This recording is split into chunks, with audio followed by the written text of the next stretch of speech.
Hello, welcome to my video. അപ്പോൾ എളുപ്പത്തിൽ ഉണ്ടാക്കാൻ പറ്റുന്ന കറികളാണ് നമുക്ക് എല്ലാവർക്കും ഇഷ്ടം അല്ലേ? അപ്പോൾ അതുപോലെ വളരെ ഈസി ആയിട്ട് ഉണ്ടാക്കാൻ പറ്റുന്ന പൊട്ടറ്റോ ഫ്രൈൻ്റെ റെസിപ്പി ആയിട്ടാണ് ഇന്ന് ഞാൻ വന്നിട്ടുള്ളത്. അപ്പോൾ വളരെ സിമ്പിളായിട്ട് ഉണ്ടാക്കാൻ പറ്റുന്ന പൊട്ടറ്റോ ഫ്രൈ എങ്ങനെയാണ് ഉണ്ടാക്കുന്നതെന്ന് നമുക്ക് നോക്കാം. അതിനായിട്ട് ഞാനിവിടെ 4 മീഡിയം സൈസിലുള്ള പൊട്ടറ്റോ ആണ് എടുത്തിട്ടുള്ളത്. അത് ഏതാണ്ട് ഒരു ചെറിയ ഈ ഒരു സൈസിൽ അരിഞ്ഞെടുക്കണം. അപ്പോൾ അരിഞ്ഞിരിക്കുന്ന കഷ്ണങ്ങൾക്ക് ഒരേ ഷേപ്പ് വേണമെന്നൊന്നുമില്ല, പക്ഷേ അത്യാവശ്യം തിന്നായിട്ട് അരിയാൻ ശ്രദ്ധിക്കണം. അപ്പോൾ നമ്മുടെ ഈ അരിഞ്ഞു വെച്ചിട്ടുള്ള പൊട്ടറ്റോയിലേക്ക് ഞാനിവിടെ 1/2 ടീസ്പൂൺ മഞ്ഞൾപ്പൊടി ഇട്ട് കൊടുക്കുകയാണ്. അപ്പോൾ ഇതിൽ ഒരുപാട് മസാലകളൊന്നും നമ്മൾ ചേർക്കുന്നില്ല. വളരെ സിമ്പിളായിട്ട് എളുപ്പത്തിൽ ഉണ്ടാക്കാൻ പറ്റുന്ന ഒരു സൈഡ് ഡിഷാണിത്. ഇനി ഇതിലേക്ക് ആവശ്യത്തിന് ഉപ്പ് ചേർത്ത് കൊടുക്കാം. അപ്പോൾ ഞാനിവിടെ 1 ടീസ്പൂൺ ഉപ്പാണ് ചേർത്തിട്ടുള്ളത്. എന്നിട്ടിത് നമുക്ക് നന്നായിട്ടങ്ങ് മിക്സ് ചെയ്തെടുക്കാം. അപ്പോൾ ഈ അരപ്പ് നന്നായിട്ട് എല്ലാ പൊട്ടറ്റോ കഷ്ണങ്ങളിലും എത്തുന്ന രീതിയിൽ പുരട്ടി നമുക്കൊരു 10 മിനിറ്റ് മാറ്റി വയ്ക്കാം. അപ്പം നമ്മുടെ പൊട്ടറ്റോ ഇവിടെ വറക്കാനായിട്ട് റെഡി ആയിട്ടുണ്ട്.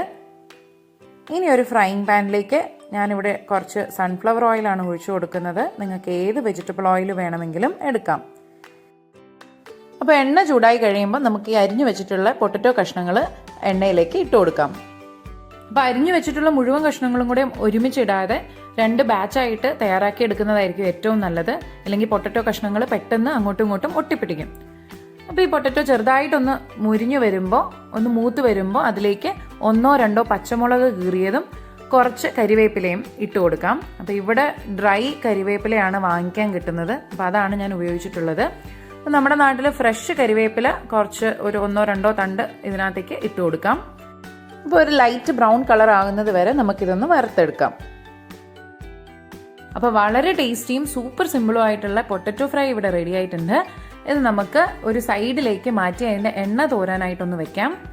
അത് കഴിഞ്ഞ് ഇതൊരു ടിഷ്യൂ പേപ്പറിലേക്ക് നമുക്ക് കോരി മാറ്റാം. വറുത്ത പൊട്ടറ്റോ ഞാനൊരു പാത്രത്തിൽ ടിഷ്യൂ പേപ്പർ വെച്ചിട്ട് അതിലേക്ക് മാറ്റുകയാണ്. അപ്പോൾ വളരെ ഈസി ആയിട്ട് എളുപ്പത്തിൽ ഉണ്ടാക്കാൻ പറ്റുന്ന സിമ്പിളായിട്ടുള്ള പൊട്ടറ്റോ ഫ്രൈ ഇവിടെ റെഡി ആയിട്ടുണ്ട്. ചോറിൻ്റെ കൂടെ കഴിക്കുമ്പോൾ പുളിശ്ശേരി, രസം, പുളിങ്കറി അതിൻ്റെയൊക്കെ കൂടെ ഒരു അടിപൊളി കോമ്പിനേഷനാണ് ഈ പൊട്ടറ്റോ ഫ്രൈ. അതുപോലെ തന്നെ നല്ല ക്രിസ്പിയാണ്. ചിപ്സ് കണക്കിരിക്കുന്നത് കൊണ്ട് തന്നെ കുട്ടികൾക്കൊക്കെ ഇഷ്ടപ്പെടുന്ന ഒരു റെസിപ്പിയാണ്.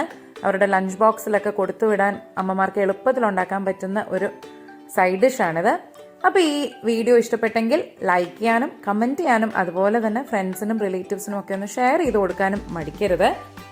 അപ്പോൾ എല്ലാവരും ട്രൈ ചെയ്ത് നോക്കണം. ഇതുപോലുള്ള വീഡിയോസിനായിട്ട് എൻ്റെ ഈ ചാനൽ ഒന്ന് സബ്സ്ക്രൈബ് ചെയ്യുകയും കൂടെ അതിൻ്റെ കൂട്ടത്തിലുള്ള ബെൽ ഐക്കൺ കൂടി ഒന്ന് ക്ലിക്ക് ചെയ്യുവാണെങ്കിൽ നെക്സ്റ്റ് ടൈം ഞാൻ വീഡിയോ അപ്ലോഡ് ചെയ്യുമ്പം നിങ്ങൾക്കതിന് നോട്ടിഫിക്കേഷൻ കിട്ടുന്നതായിരിക്കും. അപ്പോൾ മറ്റൊരു അടിപൊളി വീഡിയോയുമായി നെക്സ്റ്റ് ടൈം കാണാം. അതുവരേക്കും ബൈ.